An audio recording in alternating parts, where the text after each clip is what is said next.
Hello everyone. Today we are going to explore major landforms of the earth in this module.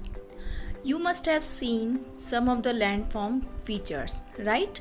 So children, you will notice that the surface of the earth is not the same everywhere.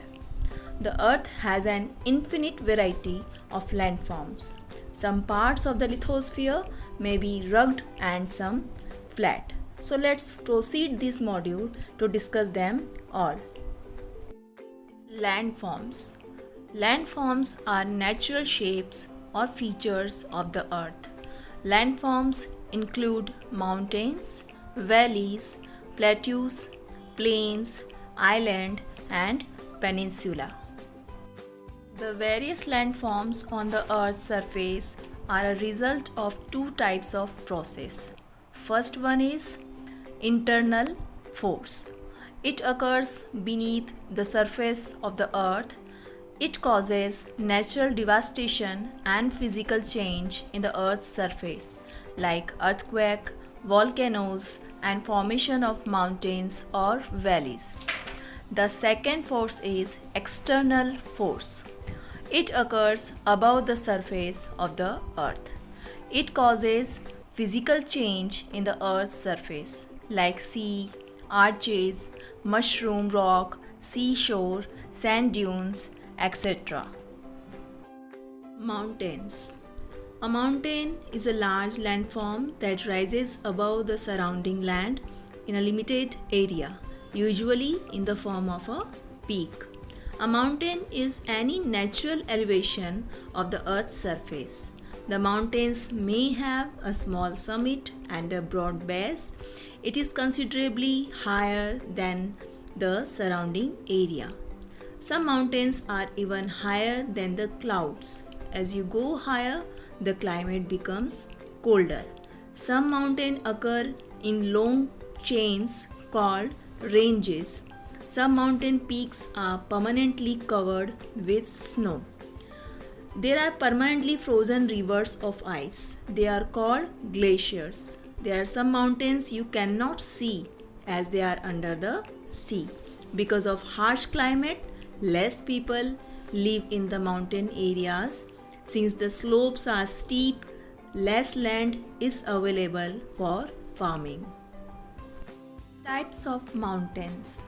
Mountains are classified based on how they formed. Fold mountains, block mountains, volcanic mountains are some example of it. Fold mountains.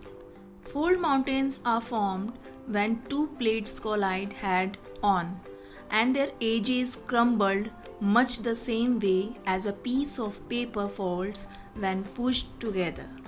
The upward of folds are known as anticline and downward folds are synclines.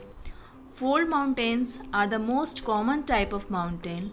The world's largest mountain ranges are fold mountains. These ranges were formed over millions of years. For example, Himalaya ranges. Block mountains. Block mountains are created when large areas are broken and displaced vertically. Block mountains are also called fault block mountains since they are formed due to faulting as a result of tensile and compressive forces.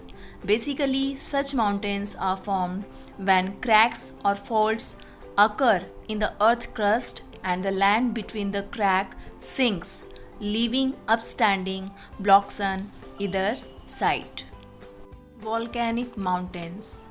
A volcano is a mountain that has a crack or hole in the earth inside of it.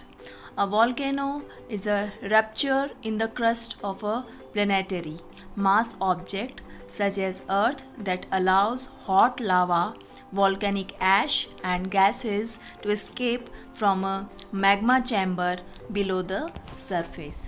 In short, and in a simple way, we can say that volcanic mountains are formed due to volcanic activity. For example, Mount Kilimanjaro in Africa and Mount Fujiyama in Japan are examples of such mountains. Plateaus. A plateau is an elevated flat land.